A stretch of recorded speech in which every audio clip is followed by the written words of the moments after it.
L'attaque de Lorient de nouveau chamboulée. Première association pour Diarra et Fanchon devant.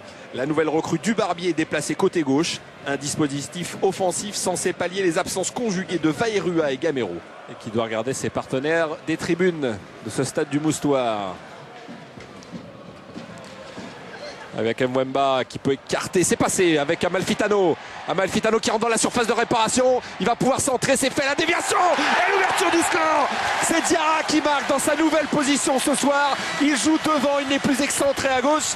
Et c'est payant de la part de Christian Gourcuff puisque Lorient ouvre le score sur une belle percée de Morgan Amalfitano. Ouais, c'est surtout l'erreur. C'est Mwemba qui s'infiltre, l'erreur de Dramé qui laisse partir dans son dos Amalfitano. Derrière, il ne peut absolument pas intervenir. La justesse de la passe.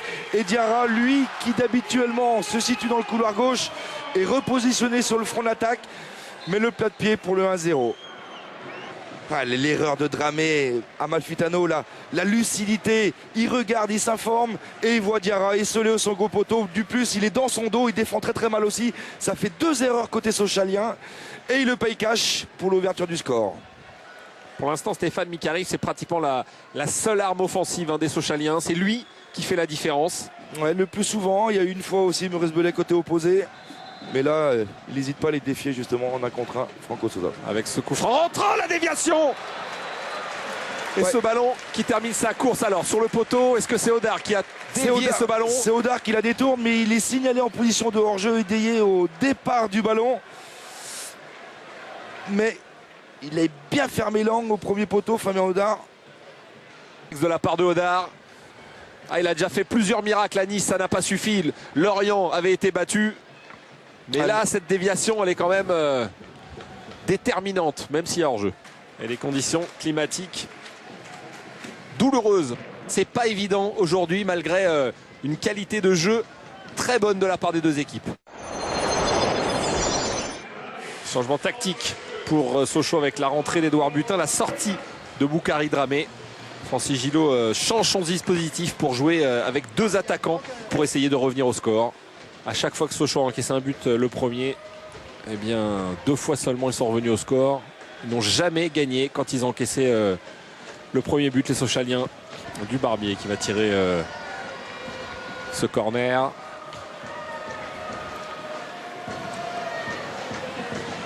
Bien travaillé ce ballon. Ouais.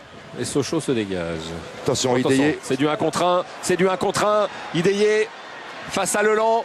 Le Nigérian qui est passé dans la surface de réparation. Ideye qui va pouvoir frapper. Oh, ça passe à quelques centimètres du poteau de Fabien Odar. Leland qui a cherché à rester debout le plus longtemps possible. Ouais, mais il y a la puissance Ideye. Là, voilà la première belle opportunité sur ce long dégagement de Boudebouze. Il y a cette main d'Arnaud Leland. Il ne peut absolument pas intervenir. Derrière Ideye, un peu plus de puissance. Il résiste à la charge du défenseur lorientais et derrière malheureusement il décroise sa frappe, ça passe à quelques centimètres du but d'Odar. Vraiment la plus belle occasion sochalienne de ce début de partie. Ouais, ça permet beaucoup l'image du Barbier. L'Argentin qui après faut sortir le ballon proprement. C'est pas ce qu'il vient de faire Mikari. Non. Wemba avec Leland, il n'y a personne là-bas au centre. Diarra peut-être pour le doubler. Diarra qui frappe. Et intervention, j'ai l'impression que c'est Mikari qui s'est jeté pour dévier ce ballon au dernier moment. Bon ballon de Leland, plein axe, absolument pas hors jeu. Mais là, c'est trop long. La préparation entre le contrôle et l'enchaînement de la frappe par Diarra, ce qui permet justement à Teddy Richard de bien fermer son angle et de s'interposer et de mettre une nouvelle fois ce ballon en corner. Oula. Attention, le mauvais contrôle de Sosa avec Ideye qui est passé. La sortie de Odar qui sauve son équipe.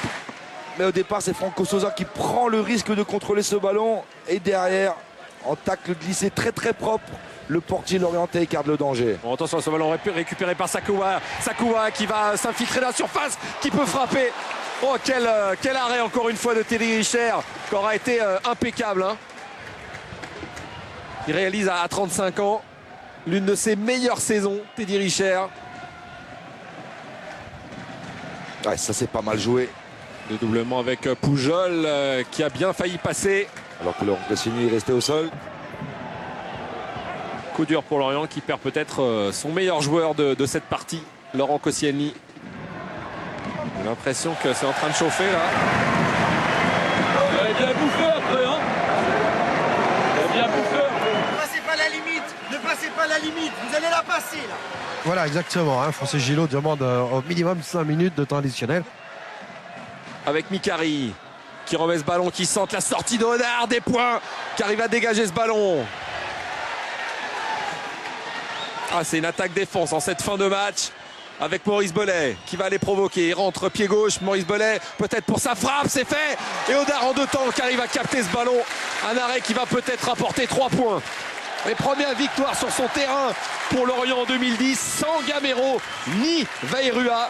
La semaine dernière, selon Christian Gourcuff, les absents avaient raison. Ce soir, les titulaires ont eu raison de Sochaux.